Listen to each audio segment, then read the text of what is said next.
అబ్బా, స్నానం చేస్తే ఎంత హాయిగా ఉంది. ఏమెండ ఛ.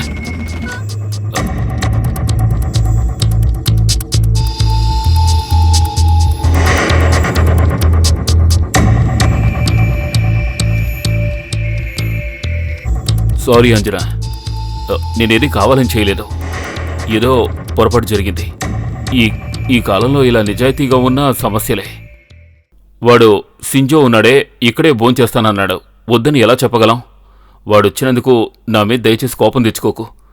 ప్లీజ్ రా. నిజం చెప్పాలంటే ఈరోజు నేను పిచ్చి మూడ్లో ఉన్నాను. ముందు నువ్వులే, త్వరగా వెళ్ళి భోజనం వడ్డించు. వాడికి త్వరగా అన్నం పెట్టు, లేకపోతే మన పని జరగదు. వెళ్ళు. త్వరగా వాడిని పంపించేశామంటే రాత్రంతా మనం మిడ్ నైట్ మసాలా చూడొచ్చు.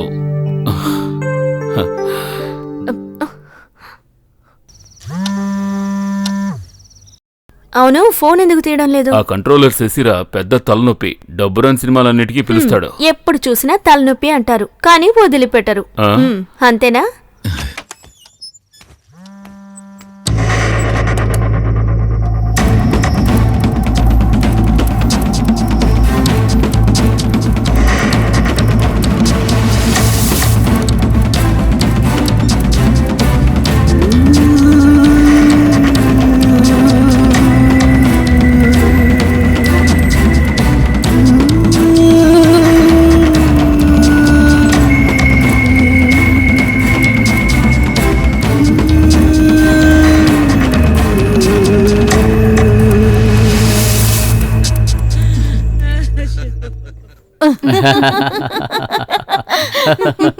చూసావా అంజనా, నీ ఫ్రెండ్ మాటలు వింటుంటే టైం గడిచిందే తెలియలేదు కదా.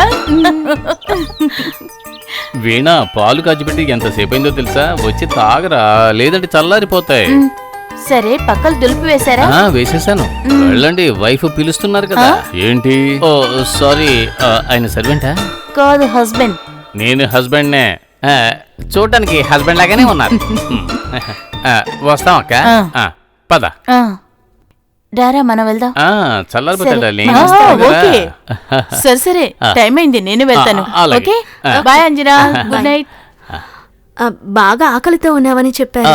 విపరీతమైన ఆకలి. సరే, ప్రేమేడి రాలేదే? ఆయన వచ్చేస్తారులే.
సింజు, ఏమిటి? ఏం లేదు, చేతులు కడుక్కోవాలి. వెళ్ళి కడుక్కుని రా. ఓకే.